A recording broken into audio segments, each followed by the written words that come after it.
What are the chances of us seeing an all-Queensland grand final next year, Joey? Very, very high. Yeah, They are. Well, absolutely. These Brisbane Lions and Gold Coast Suns now are going to be right at the top of the pops when you talk about the flag favourites next year. We've spoken about what the Gold Coast Suns have done. So the beauty of them being able to trade out picks 7 and 8 is they didn't need those picks. They've got all the points to still land 3, potentially 4 academy picks in the top 20 to 25. And 2 of them will be in the top 5. They are getting 2 of the best young kids in the country on top of Petrarca and Ugle-Hagan.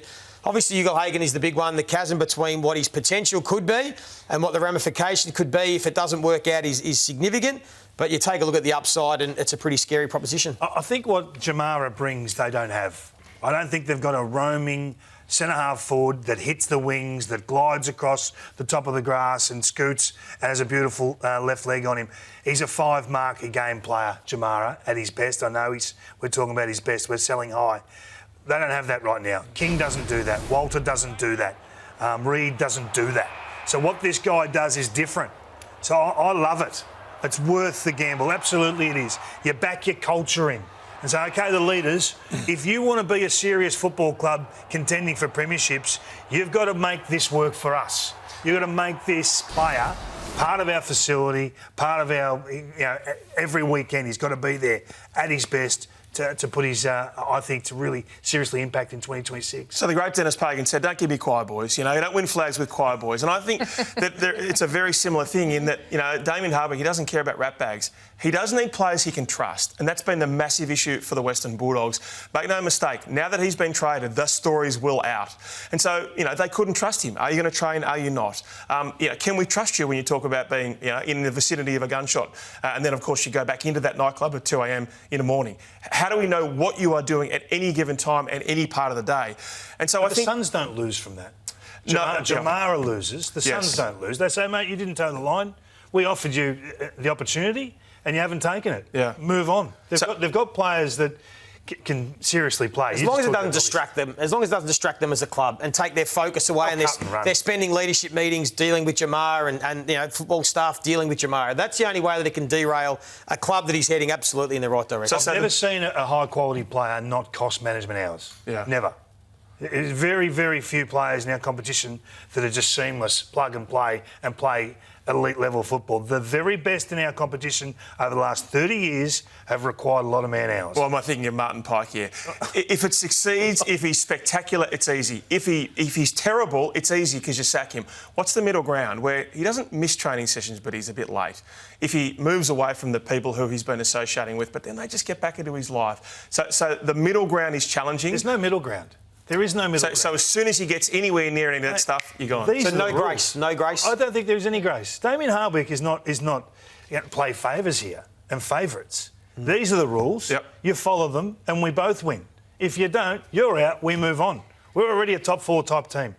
He's on their terms. He's a 74th pick. He's a traded for pick 74. He's on their terms, is what you're essentially saying. I think one meeting, OK.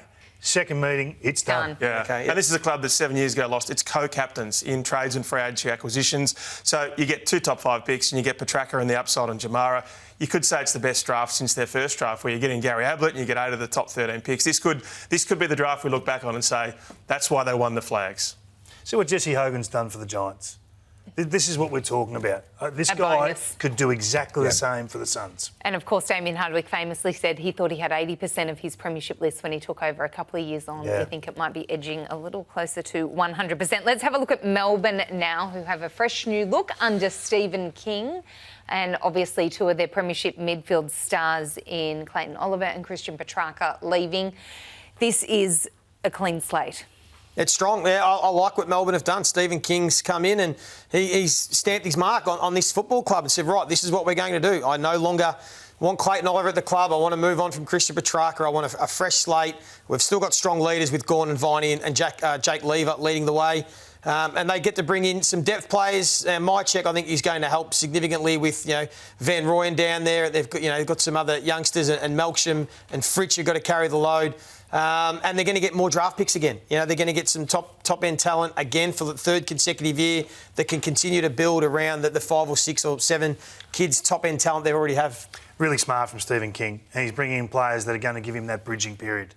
till these youngsters absolutely take hold of this football club. The guys like Windsor and Tholstrup and Lindsay and Langford, those guys, plus those high picks you're talking about coming in this year and probably next. It's going to be a dip over the next couple of years, but it's a calculated dip. It's a guy coming in with real presence.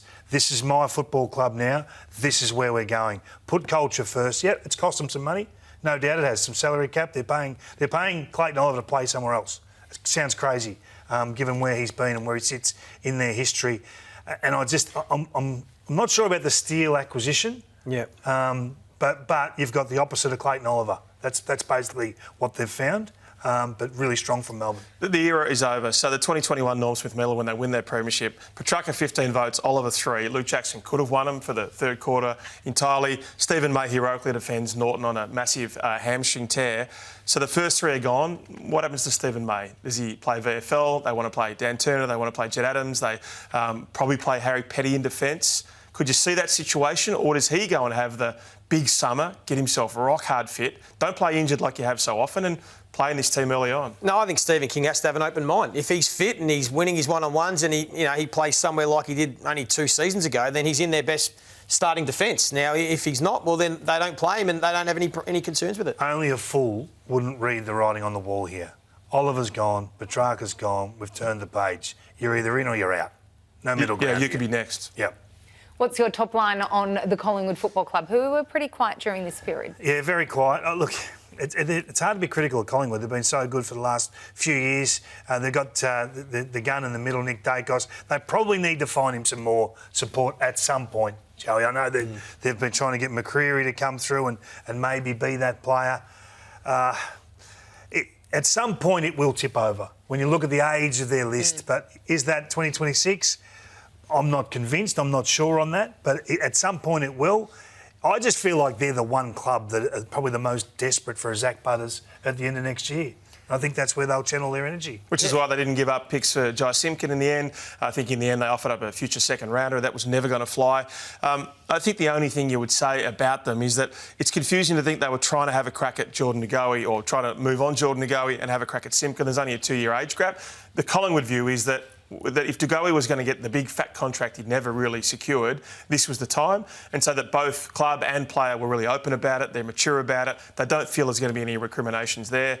But for them to shop him in any way, I think gives you some question marks about where they saw his body and his longevity and durability. Let's move on to the GWS Giants, who bolster the midfield. They get more depth with Clayton Oliver. How close he can get back to his best footy remains to be seen, Joey, but he definitely adds some firepower if he can. Yeah, he does. Oh, look, my view is I don't think he's going to be the All-Australian midfielder anymore. He doesn't have to be. He's still a very solid inside, contest and clearance winner. His numbers, we showed them last week, still stack up pretty well in the competition. So he'll complement the other guys. How he works in with Tom Green will be interesting. And I still think they're going to be around the mark again, the Giants. So I think they've just got to work on their defensive game style a bit to be able to play a bit stiffer there. And also I think their clearance and contest game meant they couldn't play the forward half game. They spent too much time trying to get the ball out of their back half. If Clayton Oliver can correct that, then I think Adam Kingsley will get what he wants. First half of the year, they were the third worst clearance differential team in the competition. It sounds ridiculous when you look at some of the names in there, but I think what it does do,